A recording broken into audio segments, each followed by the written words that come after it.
Oh, yeah. Oh, hello. So it's Narafia and Christabel, and you guys will be so glad. This is the it. last one. Part 10. Part 10. And if you're just finding out how amazing we are now, go back and watch the other 9 as many parts. times as you like. Yes, it's free for everyone. So I'm Christabel from Samy Medical. I'm a GP. I'm Narafia from the Art of Birth. Yeah, and we're just wanting to give you guys, as usual, just some talking points. We're not trying to replace your own healthcare professionals, so take this advice as a talking point and with a pinch of salt and discuss whether it's right for you guys. Yeah. And now it's a big woohoo because we've had a baby. We had a baby. Woohoo! There's a baby. Now and what? You're in the postpartum. Yeah. Now the what? Postpartum period. There's yes. a screaming baby. Yeah. And you can't keep it quiet. No. That's probably what you're feeling. What do they call it now? In midwifery, it's the 4th trimester. So there's only 3. No, there's 4. Because that's the 4th is where there's just a yeah. screaming baby. That watermelon is now a baby that doesn't she's just stop scaring crying. any future potential Yeah, mum. I actually haven't had kids, so I don't know why I'm being so negative Nancy about this. But no, congratulations, you've got a baby. And we're just wanting to do a little video on some of the postpartum things that we think you should be thinking about. Yes. Mainly it's about you. Yeah. It's looking after yourself. It's the time to be selfish. Absolutely. It's the time to channel Narafia and Christabel. Yes. And say, we said to be selfish. So we want you to just relax. Yes. Realise that it's a really big thing your body's just gone through. Whether you've had a Caesar or you've had a natural vaginal delivery, it's a big thing. If you've had a C-section, you've got a massive abdominal surgery wound. You're going to be in pain. And you're going to be out of action for at least 6 weeks anyway. Yeah.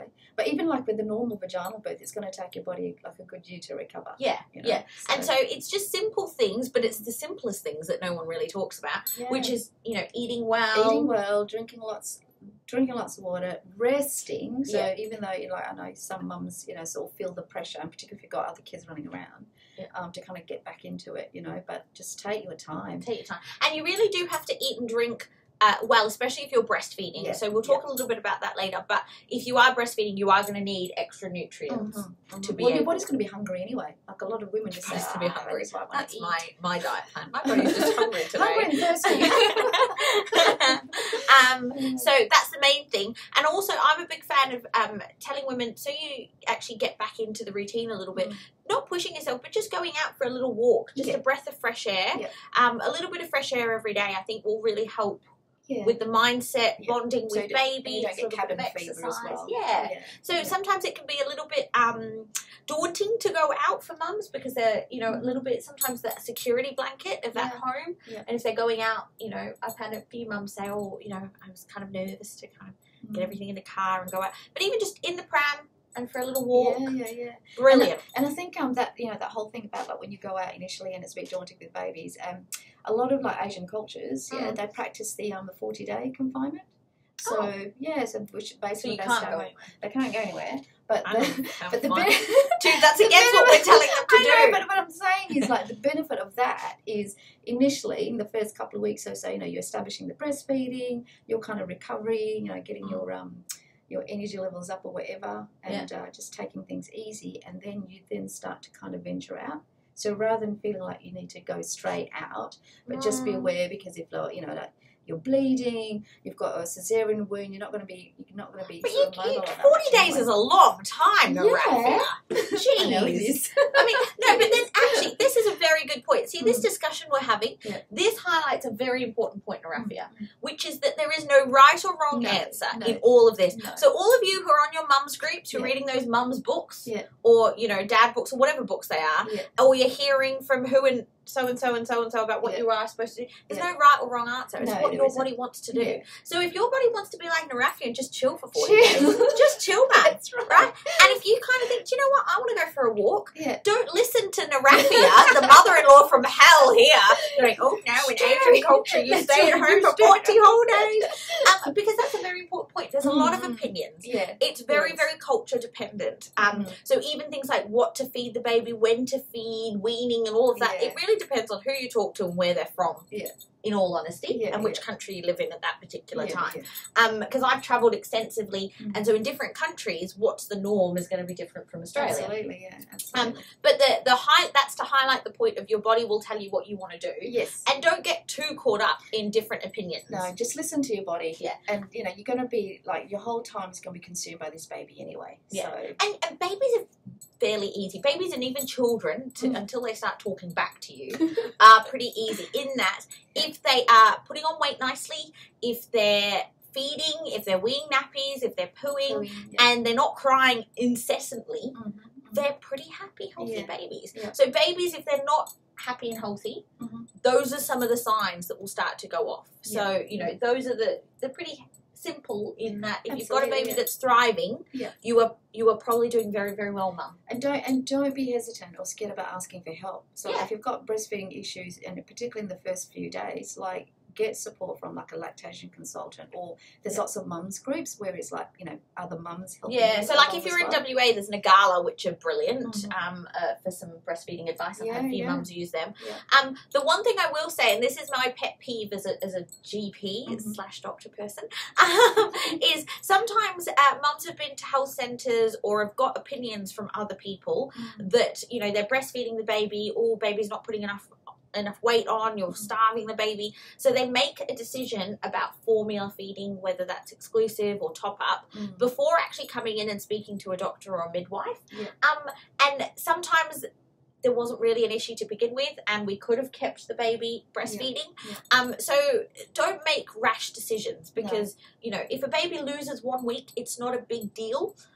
We can check in a couple of days or next week and see what's happening. So we don't have to make any harsh decisions. Just like last video we said in the labour, there is no, I have to make this decision right now. Yeah, that's right. So especially with feeding choices, I see some women who were very keen to breastfeed completely and exclusively, and they've made a decision about top-up feeding based on a one-off visit at a you know, a health centre, or a one-off weight, or a one-off discussion with somebody. Right. And so they've just switched or something. And then sometimes once you introduce the teat, it's a little bit harder. Sometimes babies then are sometimes a little bit reluctant to breastfeed. Because if they're having issues with feeding, you know, you need to kind of, that's why it's important to follow up with your GP or your lactation consultant / midwife. So then you can get all of that assessed, because if there's like could be a tongue tie or a lip tie. Stuff, there's lots of things. And babies feed at different rates. And so when you go to certain health centres and stuff, they're very guideline process driven, which is, you know, babies have to put on X amount, they have to drink X amount, but every baby starts off differently. There are some babies that are very big, and you look at mum and dad and you go, oh, yeah, good, big build, right? I don't mean big as in fat, I just mean big build. And, you know, there are some babies that, you know, were always going to be Christabel, size 3 feet, and, you know, tiny. Small. So, you know, I was never going to be a chunker baby, though I was actually a chunker baby, but that's digressing. So it's not one size fits all. So sometimes when we're at, you know, the way the health system is designed is certain people will have thresholds at which they have to say, oh, there might be a problem here. I need to send you elsewhere. Or the values are probably on a particular demographic that you may not necessarily fit into. Yes. And I will say I've had some Indigenous babies, and they are slightly larger babies, or feed with different cultural things, and so using the standard growth charts doesn't quite work, because you might think that the baby was obese, but actually the baby's doing very, very well. So, and there are some cultures where baby's very small, so you have to look at it with a pinch of salt. So 6 weeks is when you'd normally follow up with your midwife or doctor or obstetrician, but you can come in earlier, and so I would much rather see you earlier. Absolutely. If you would like. There's no dramas there. And with formula, we often get asked how much to be feeding the baby, and again, there's no right or wrong rule. There's a rough guidance which is on most of the backs of the formula feeding charts. But if your baby is not achieving that, or is feeding much more than that, don't get too worried. Come in, speak to one of the doctors or midwives, because we will be able to tell you probably how you're doing with it. Yeah, absolutely. So the main thing is just do you and be you, enjoy, and just have me time. And, you know, argue with your mum-in-law or friend about the 40-day Asian cultural. So that's been it from our pregnancy journey. 10 videos. We would love to keep doing these videos into other topics and areas, but we kind of can't really do it unless you guys want to see them or watch them. Yeah. So if you questions, yeah, some questions. So if you could let us know if you found them useful, and if you haven't, also let us know so we won't keep wasting our time doing them. But it's been a 10-part video series all on YouTube, so have a look at them. And if you are in the local area, which is Rockingham, Perth, and you would like to see one of our team, Samy Medical Practice, follow us on Facebook or Instagram. Yep. And a big thank you to Narafia for joining me. We do these videos at lunchtime. Yes. So big shout out, and have a lovely time. See ya. Bye. I'm a bit sad now.